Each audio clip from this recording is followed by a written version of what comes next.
தேசிய ஜனநாயக கூட்டணியில அன்புமணி பாமகவும் இருக்கு. அப்ப அவரை நீங்க மேடையில முன்னாடி வச்சுக்கிட்டு வாரிசு அரசியலை பத்தி எப்படி பேசுவீங்க? யூபி அரசாங்கத்துல நீங்க எல்லாம் இருந்தீங்க. அப்போ சமஸ்கிருதத்தை பத்தி பேசல, ஹிந்தியை பத்தி பேசல, இடஒதுக்கீடை பத்தி பேசல. இன்னைக்குதான் புதுசா நீங்க எல்லாம் பார்லிமெண்ட்டுக்கு போல.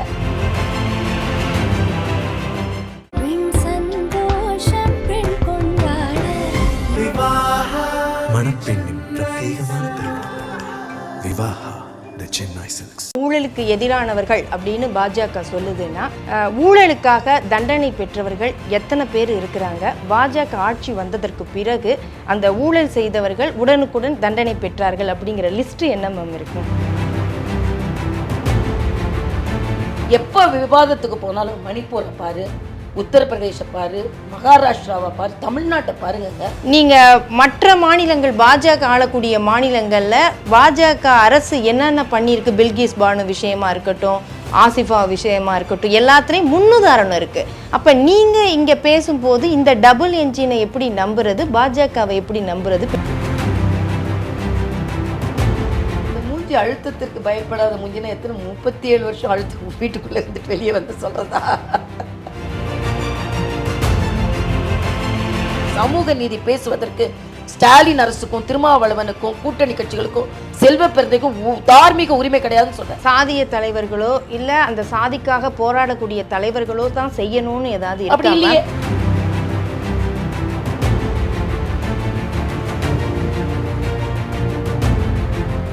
மின்னம்பலம் நேயர்களுக்கு வணக்கம்.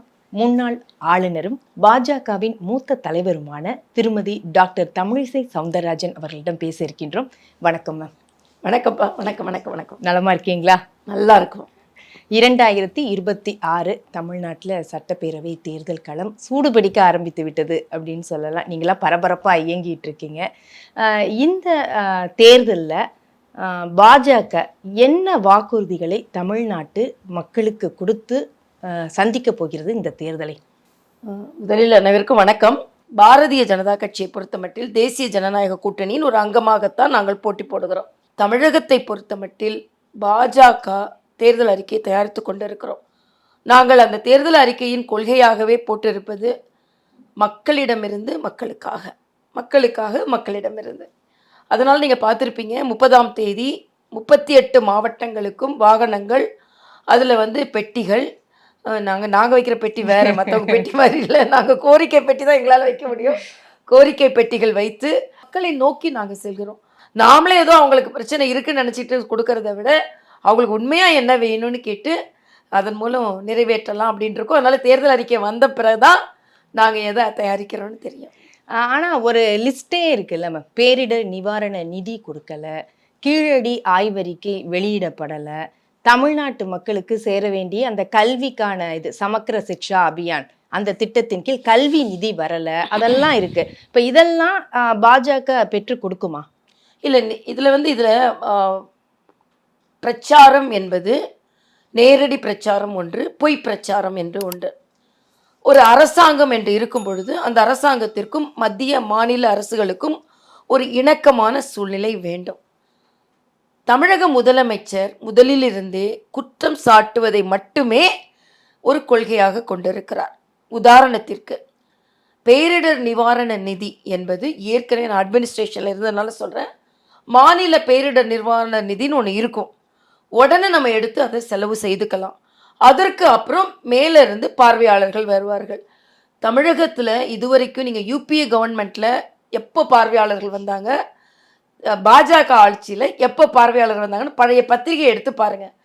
பழையதில் நம்ம பார்வையாளர்கள் எப்போ வருவாங்கன்னா எல்லாம் முடித்து கடைசியில் ஃபோட்டோவை தான் ஒட்டி வச்சுருப்பாங்க. அதை பார்த்துட்டு தான் நிவாரணம் கொடுக்க வருவாங்க. பாதிப்பு அடைந்த உடனேயே வருகிறார்கள். அவர்கள் அவர்களுக்கு என்று ஒரு மதிப்பீடு இருக்கும். 4000 கோடி ரூபாய் சென்னையில் மழைநீர் வடிகாலுக்கு ஒதுக்கப்பட்ட நிதி இன்னைக்கு வரைக்கும் கணக்கு கிடையாது.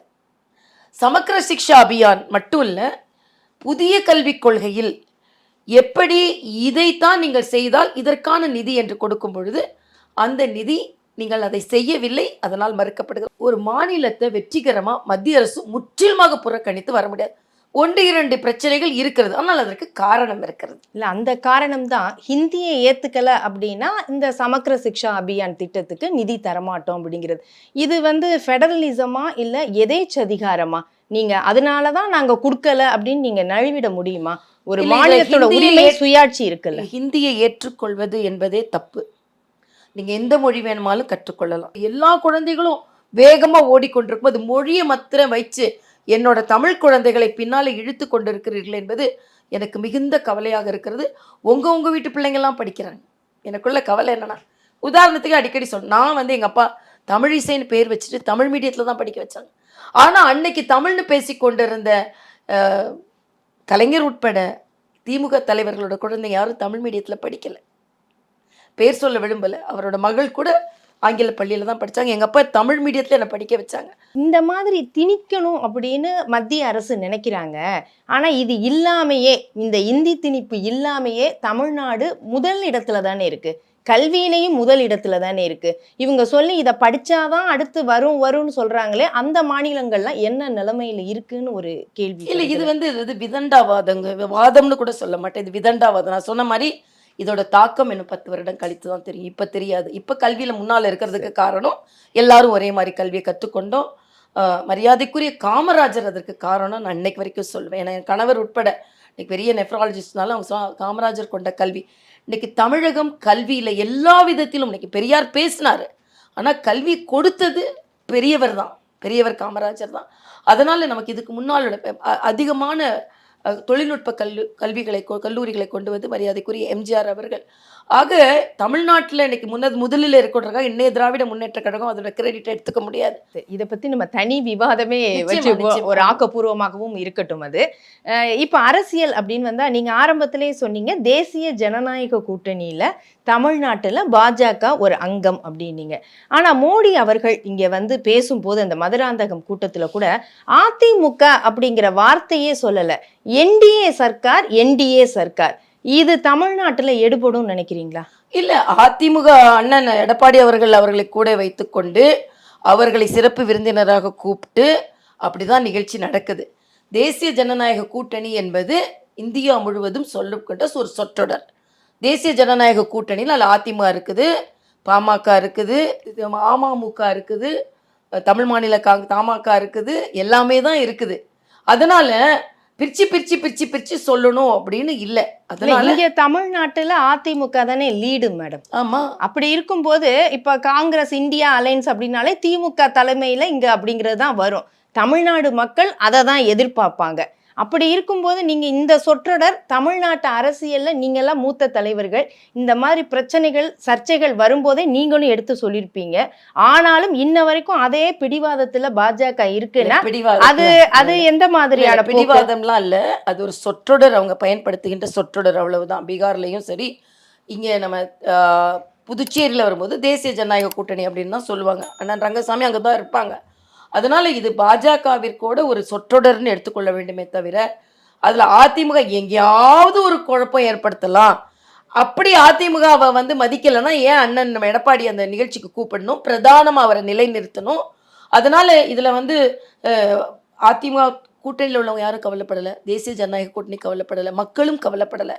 இதுல கவலைப்படுறது யாருன்னா, ஐயோ கூட்டணி சேர்ந்துட்டாங்களே, ஏதாவது ஒரு விதத்துல இடையில புடுங்கி எதையாவது ஒன்று சொல்லலாமேன்னு எதிர்கட்சிகளும் சில பத்திரிகையாளர்களும் ப்ரோ டிஎம்கேன்னு சொல்லுவோம் இல்லையா, அந்த அரசியல் நோக்கர்கள் தான் இதை பற்றி கவலைப்படுறாங்களே தவிர என்ன உற்சாகம் இருந்தது மதுராந்தகத்தில். சேரமாட்டோம், இன்னும் சேர்ந்துட்டாங்க, அப்போ இனிமேல் என்ன செய்யலாம் இப்படி சொல்லலாம். இது வந்து ஒரு அரசியல் விமர்சனம் என்பது குழப்பத்துக்கு ஏற்பட்டு நாங்கள் தெளிவாக இருக்கோன்றது நான் தெரிவித்தேன். அதே மாதிரி பிரதமர் மோடி அவர்களும் உள்துறை அமைச்சர் அமித்ஷா அவர்களும் இபிஎஸ் அவர்களும் முதலமைச்சர் வேட்பாளர் அப்படிங்கிறதையும் சொல்லலை.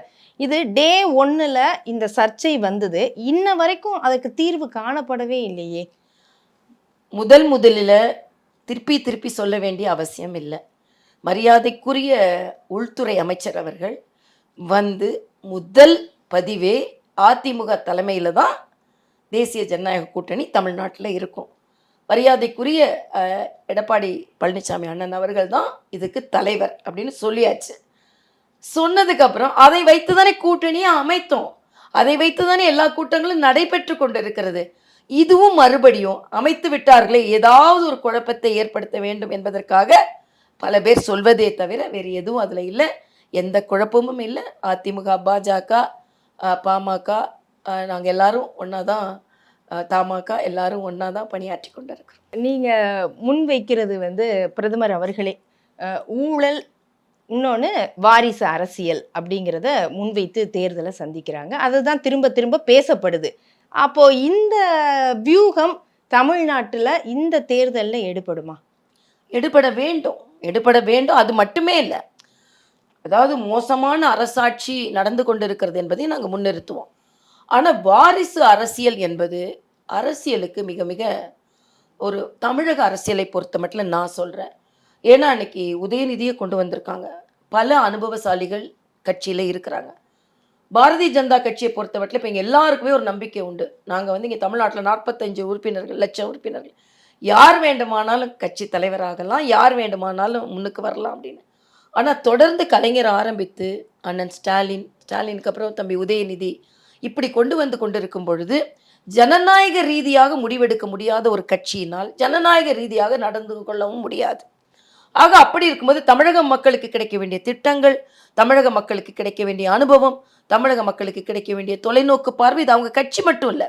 அவங்க கட்சியில் திருப்பி பொதுச் செயலாளரவே அவரை வச்சுக்கிட்டா ஒன்றும் யாரும் கேட்க போகிறதில்ல. தமிழக மக்கள் வாக்களித்து ஒரு முதலமைச்சரை தேர்ந்தெடுக்கும் பொழுது அதே குடும்பத்தை சார்ந்தவர் என்ற ஒற்றை காரணத்திற்காக அவர்களை ஒன்றும் இல்லை, உதயநிதிக்கு திறமை இல்லையா, ஏன் அதே திறமை மற்றவங்களுக்கு இல்லையா? உதயநிதிக்கு தேர்ந்தெடுக்கிறாங்கன்னு அவங்க சொல்றாங்களே, நாங்க வாரிசுன்னு நீங்க சொல்றீங்க, மக்கள் முன்னாடி நிறுத்திடுறோம், ஆனா தேர்ந்தெடுக்கிறது அதே மக்கள் தானே, அப்படி வேண்டாம்னா அவங்க புறக்கணிக்கட்டும் அப்படிங்கிறாங்களே. அவங்க துணை முதலமைச்சரா தேர்ந்தெடுக்கல, சட்டமன்ற உறுப்பினரா தேர்ந்தெடுக்கிறாங்க. நீங்க அவங்கள துணை முதலமைச்சரா ஆக்கி கொள்கிறீர்கள். இதுல இன்னும் எவ்வளவோ அனுபவசாலிகள் இருக்கும் பொழுது அதே மாதிரி ஒரு லிகசியும் ஒரு டைனாஸ்டியும் வரும்பொழுது அதில் மக்களுக்கான பார்வை நிச்சயமா சுருங்கிவிடும் என்பது எனது கருத்து. அதே சமயம் வாரிசு அரசியல்னு பேசுற நீங்க தேசிய ஜனநாயக கூட்டணியில அன்புமணி பாமகவும் இருக்கு, அப்ப அவரும் வாரிசு அரசியல் தானே. அப்ப அவரை நீங்க மேடையில முன்னாடி வச்சுக்கிட்டு வாரிசு அரசியலை பத்தி எப்படி பேசுவீங்க? அதாவது அவங்க கட்சியில அவங்க தேர்ந்தெடுக்கப்பட்ட தலைவர்கள், அவங்க கட்சி நாங்கள் கூட்டணி வச்சிருக்கோம், அதுக்கு நாங்கள் அதுக்குள்ளே போகலை. ஆனால் நான் சாதாரணமாக ஒரு ஆட்சி என்று வரும்பொழுது, பிரதானமாக முதலமைச்சர் என்று வரும்பொழுது இது சரியில்லைன்றது எங்கள் கருத்துக்களை சொல்கிறோம். நாங்கள் திராவிட முன்னேற்ற கழகத்திலையும் நிறைய பேர் இருக்காங்க. பிரதானமாக வரும்பொழுது, முதலமைச்சர் என்று வரும்பொழுது இந்த தேர்வு ஒரு குடும்பத்தை சார்ந்தவர் என்ற வகையில் சரியா இருக்காதுன்றது எனது கருத்து. அதே மாதிரி ஊழல் அப்படிங்கிறதையும் திரும்ப திரும்ப பேசுறீங்க. திமுக அப்படின்னாலே ஊழல் அப்படிங்கிறதும், அப்போ அது எவ்வளவு தூரம் மக்களை போய் சென்றடையும் நீங்க நினைக்கிறீங்க மேடம்? இல்ல, மரியாதைக்குரிய ராஜீவ்காந்தி அவர்களே 1 ரூபா மக்களுக்கு செலவு செய்தா அதுல 15 பைசா தான் மக்களுக்கு சென்றடையுதுன்னு சொன்னாங்க. ஆக ஊழல் நம்ம பேசுறது அரசியலுக்காக மட்டுமில்ல, என் மக்களுக்கு கிடைக்க வேண்டிய முழுமையான பணம் அவங்களுக்கு கிடைக்க மறுக்கிறது என்பதுதான்.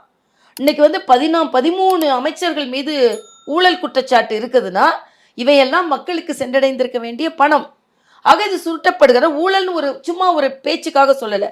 நீங்க மரியாதைக்குரிய பாரத பிரதமர் 11 ஆண்டு காலமாகி ஏன் ஊழல் குற்றச்சாட்டு இல்லாமல் ஆட்சி செய்து கொண்டிருக்கிறார் என்றால், ஊழல் என்பது இந்த நாட்டை அரிக்கின்ற ஒரு செயல். ஊழல் என்பது இந்த நாட்டு மக்களுக்கான பணம். ராஜீவ்காந்தியே சொன்னார், நான் 1 ரூபா நான் அலாட் பண்றேன், 15 பைசா தான் போகுது, மிக வருத்தமாக சொன்னவர் தான் அவர். அதனால இந்த ஊழல் இல்லாத ஒண்ண மக்களுக்காக நாம பேசுறோம், அரசியலுக்காக பேசல. உங்களுக்கான பணம் உங்களுக்கு வரணும்ன்றத பேசுறோம் நம்ம. அதே தான் திரும்பவும் நான் கேட்குறேன். நீங்கள் கூட்டணி வச்சிருக்கிற அதிமுக, இப்போ 2026 முன்னிறுத்தக்கூடிய அதிமுக ஊழல் குற்றச்சாட்டு சாட்டப்பட்ட கட்சி தானே. அங்கே இருக்கிற தலைவர்களும் குற்றச்சாட்டு, முன்னாள் அமைச்சர்கள் மேலே இன்ன வரைக்கும் ஊழல் வழக்கு இருக்கு. அதுவும் மக்களுக்கு போக வேண்டிய பணம் தானே, அதுவும் அங்கே லாக் ஆயிருக்கு. அவங்களோடையும் நீங்கள் கூட்டணி வச்சுட்டு ஊழலை ஒழிப்பேன், இவங்க ஊழல் கட்சின்னு பேசுறது எப்படி சரியா? இல்ல, அரசியல்ல ஒரு கணக்கு இருக்குது. உதாரணத்திற்கு 1967 மரியாதைக்குரிய ராஜாஜி அவர்கள் திமுகவை மிக கடுமையாக எதிர்த்தார்கள். ஆனால் காங்கிரஸை தோற்கடிக்க வேண்டும் என்ற ஒரு சூழ்நிலை வருகிறது. நேர் எதிர்கொள்கையாக இருந்த ராஜாஜி அவர்கள் திராவிட முன்னேற்ற கழகத்திற்கு கூட்டணிக்கு வருகிறார்கள். இன்னும் சொல்ல போனா கூட்டணிக்கு வித்திட்டதே ராஜாஜி. எந்த ராஜாஜியை திட்டிக் கொண்டு இருக்கிறார்களோ அந்த ராஜாஜி தான் கூட்டணிக்கு வித்திட்டார். அப்ப என்ன, காங்கிரஸை தோற்கடிக்கணும், அன்னைக்கு நீங்க திராவிட முன்னேற்ற கழகத்தோட கொள்கையே எதுவுமே அவர் ஏற்றுக்கொள்ளவில்லை. ஆனால் யதார்த்தமான உண்மை, காங்கிரஸ் தோக்கடிக்கணும். ஏன்னா இதை விட அது அதிக கொடுமையானது. ஆக அப்படி இருக்கும்பொழுது காங்கிரஸை தோற்கடிப்பதற்காக ஒரு கூட்டணி சேர்ந்தார்கள். ஆக அரசியல் கணக்கு என்று வரும்பொழுது அந்தந்த கட்சிகளோடு இணைந்து பணியாற்ற வேண்டி இருக்கிறது. ஆனா எங்க கட்சியில வந்ததற்கு பின்பு, கூட்டணியில வந்ததற்கு பின்பு எந்த குற்றச்சாட்டும் வராமல் பார்த்து கொள்வார்கள் என்பதான் எனது கருத்து. இல்ல அப்போ நீங்க இது வந்து திமுகவை எதிர்ப்பதற்கான, வீழ்த்துவதற்கான ஒரு கூட்டணி, தேர்தல் கூட்டணியே தவிர இதுல நீங்க வந்து மேடையில ஊழலை பற்றியோ வாரிசு அரசியலை பற்றி பேசுறதுக்கோ பாஜகவுக்கு தார்மீக உரிமை அப்படி இருக்கா? சொல்ல முடியாது. ஏன்னா மரியாதைக்குரிய பாரத பிரதமர் அவர்கள் எந்த ஊழல் குற்றச்சாட்டு இல்லாமல் தான் நடந்து கொண்டிருக்கிறார்கள். அதே மாதிரி அதிமுக ஊழல் குற்றச்சாட்டு இருந்ததுன்னா அவங்க அதை எதிர்த்து கொண்டு அவர்கள் அந்த வழக்குகளை சந்திக்க போகிறார்கள். ஆனா இன்றைய காலகட்டத்தில் மோசமான நிர்வாகம், வாரிசு அரசியல், மக்களுக்கு கிடைக்க வேண்டிய எந்த திட்டங்களும் கிடைக்காமல் சுயநல அரசியல், ஆக வளர்ச்சி இல்லாத தமிழகம், இவ்வளவுதான் வளர்ச்சி சொன்னா தமிழகத்தை வளர்ச்சி இல்லை. ஆக வீழ்த்துவதற்கு வியூகங்கள் வகுக்கும் பொழுது இந்த வியூகங்களை வகுக்கப்படுகிறது. ஆனா நிச்சயமா ஊழலுக்கு எதிரானவங்க தான் நாங்க, அதை நாங்கள் வலியுறுத்தி சொல்லுவோம், வலிமையாகவே சொல்லுவோம். அந்த வலிமையாக ஊழலுக்கு எதிரானவர்கள் அப்படின்னு பாஜக சொல்லுதுன்னா, ஊழலுக்காக தண்டனை பெற்றவர்கள் எத்தனை பேர் இருக்கிறாங்க? பாஜக ஆட்சி வந்ததற்கு பிறகு அந்த ஊழல் செய்தவர்கள் உடனுக்குடன் தண்டனை பெற்றார்கள் அப்படிங்கிற லிஸ்ட் என்ன மேம் இருக்கும்? இல்லை, இதுதான் நான் என்ன சொல்றேன்னா, இப்போ இதுவரைக்கும் உள்ளதெல்லாம் வழக்குகளை எல்லாரும் வழக்குகள் சந்திக்காதவர்கள் யாரும் இருக்க முடியாது. வழக்குகளை சந்தித்து கொண்டு இருக்கிறார்கள். அதற்கு பின்பு வருகின்ற காலகட்டத்தில் அது எப்படி நடந்து கொள்கிறது என்பதை நம்ம பார்க்க போகிறோம். ஆனால் இப்பொழுது இருக்கிற காலகட்டத்தில் ஒரு கூட்டணி என்று வரும்பொழுது அது கொள்கை மாறுபட்டவர்கள் இருக்கிறார்கள், அவர்கள் நடவடிக்கைகள் மாறுபட்டவர்கள் இருக்கிறார்கள். ஆனால் அன்றைய தேர்தலில் இவங்களை தோற்கடிக்க வேண்டும் என்பதான் உலகம் முழுவதும் எடுத்துக்கொள்கின்ற ஒரு கொள்கை. அதை நாம் இப்போ நடைமுறைப்படுத்த வேண்டிய கட்டாயம் வருகிறது. மக்கள் முன்பு நம்ம அதை விட்டுடுவோம். அவங்களுக்கு தெரியும் யாரு வந்து உண்மையா இருக்கிறாங்க, எந்த இடத்துல பொதுவான அரசியல் கட்சிகள் எல்லாத்தையும் ஒரே இது லைன்ல நிறுத்தி வச்சிடலாம். அதுல யாரு எந்த ஒரு சந்தர்ப்பவாதம் பண்றாங்கிறத அவங்களுக்கு தெரியும், அவங்க அதை முடிவெடுப்பாங்க. இல்லை, நிச்சயமா முடிவெடுப்பாங்க, அதுல எந்தவித மாற்று கருத்தும் இல்லை. ஆனா மக்களை தாமாக முடிவெடுக்க விடுகிறார்கள் என்பதுதான் எனது கவலை. ஆக இந்த மக்களுக்கு நல்லது செய்யணும், மோசமாக ஆட்சி செய்து போகணும். அப்போ எங்கெங்கெல்லாம் அஸ்திரத்தை எடுக்க முடியுமோ அந்த அஸ்திரத்தெல்லாம் எடுத்து வெற்றி பெறணும். எதுக்கு வெற்றி பெறணும்? மக்களுக்கு நல்லது செய்வதற்கு வெற்றி பெறணும். இபிஎஸ் அவர்கள் கூட எனக்கு தெரிஞ்சு 2024 நாடாளுமன்ற தேர்தல் பரப்புரையின் போது கூட தேசிய கட்சிகளால எந்த பயனும் இல்லை மாநிலத்துக்கு, தமிழ்நாட்டுக்கு, வெற்றி பெறும் வரை பயன்படுத்திக்குவாங்க, அப்புறம் கண்டுக்க மாட்டாங்க, அதனாலதான் நான் கூட்டணி வைக்கலன்னு அது வரைக்கும் சொன்னாரு. இல்லை, அந்த நேரம் சொல்வதற்கு, ஆனால் பாஜகவை பொறுத்த வரைக்கும் அப்படி சொல்ல முடியாது. ஏன்னா இன்னைக்கு அண்ணன் ஸ்டாலின் எவ்வளவுதான் விமர்சனம் வச்சா கூட 11 லட்சம் கோடி, நான் ஓப்பனாகவே சேலஞ்ச் பண்ணுறேன், யூபி அரசாங்கம், என்டிஏ அரசாங்கம், யூபி அரசாங்கத்தில் எவ்வளவு தமிழ்நாட்டுக்கு கொண்டு வந்தீங்க? எத்தனை ஏர்போர்ட்டை மேம்படுத்துறீங்க, எத்தனை போர்ட்டை மேம்படுத்துறீங்க, எவ்வளவு சாலைகள் போட்டீங்க, எவ்வளவு திட்டங்கள் கொண்டு வந்தீங்க? ஃபார் எக்ஸாம்பிள் நான் சொல்கிறேன், முத்ரா திட்டம், இல்லை நாடு முழுவதும் 15 கோடி பேர் பலன் பெற்றிருக்கிறார்கள். தமிழ்நாட்டில் 1 கோடி பேர், 1.5 கோடி பேர் பலன் பெற்றிருக்கிறார்கள். இதில் முக்கால்வாசி பெண்கள். அப்போ அவங்க தொழில் முனைவராக ஆயிருக்காங்க. அப்போ தமிழ்நாடு வளர்ச்சியில் இதன் பங்கு இருக்கிறது. ஜல்ஜீவன் மிஷனை பற்றி இன்னைக்கு சொல்கிறாங்க. ஜல்ஜீவன் மிஷனுக்கு நீங்கள் ஜல்ஜீவன் மிஷனில் நம்ம அட்மினிஸ்ட்ரேஷனில் இருந்ததுனால சொல்கிறேன், நீங்கள் திட்டம் போட்டு அதுக்கான சரியான தகவலை கொடுத்து அதற்கான பணம் நமக்கு கொடுக்கப்படும். எங்களோட வாதமே என்னன்னா, யூபி அரசாங்கத்தில் நீங்கள் எல்லாம் இருந்தீங்க. அப்போ சமஸ்கிருதத்தை பற்றி பேசலை, ஹிந்தியை பற்றி பேசலை, இடஒதுக்கீடை பற்றி பேசலை, நீங்கள் டீலிமிட்டேஷனை பற்றி பேசலை. ஆனால் பாஜகன்னு வரும்பொழுது இன்னைக்கு பேசுறீங்க. இன்னைக்கு தான் புதுசாக நீங்கள்லாம் பார்லிமெண்ட்டுக்கு போல. ஏன் வந்தே பாரத் ரயில், இன்னைக்கு மெட்ரோவை பற்றி பேசுறீங்க? நீங்கள் திட்ட அறிக்கையை சரியாக கொடுக்கல, அதனால வரல. திட்ட அறிக்கை கொடுத்தீங்கன்னா அது பரிசீலிக்கப்படும். புல்லட் ட்ரெயின், சூப்பர் ஃபாஸ்ட், 7 வழித்தடங்கள்ல 2 வழித்தடங்கள் தமிழகத்திற்கு கொடுக்கப்படுகிறது. அப்போ இதெல்லாம் இல்லாமல் நீங்கள் தனி நாடாக இருக்கிறீங்களா? அப்போ தேசிய கட்சியோட இப்போ இன்னைக்கு அதே அண்ணன் எடப்பாடி என்ன சொல்றாரு? அன்னைக்கு அவர் அரசியலுக்காக பேசியிருக்கலாம். நீங்க என்ன சொல்றாரு? நாங்கள் மத்திய அரசோடு இணக்கமாக இருந்து நல்ல திட்டங்களை கொண்டு வருவதற்கு வாய்ப்பை ஏற்படுத்தி தருவோம்னு சொல்றாரு. அதான் உண்மை.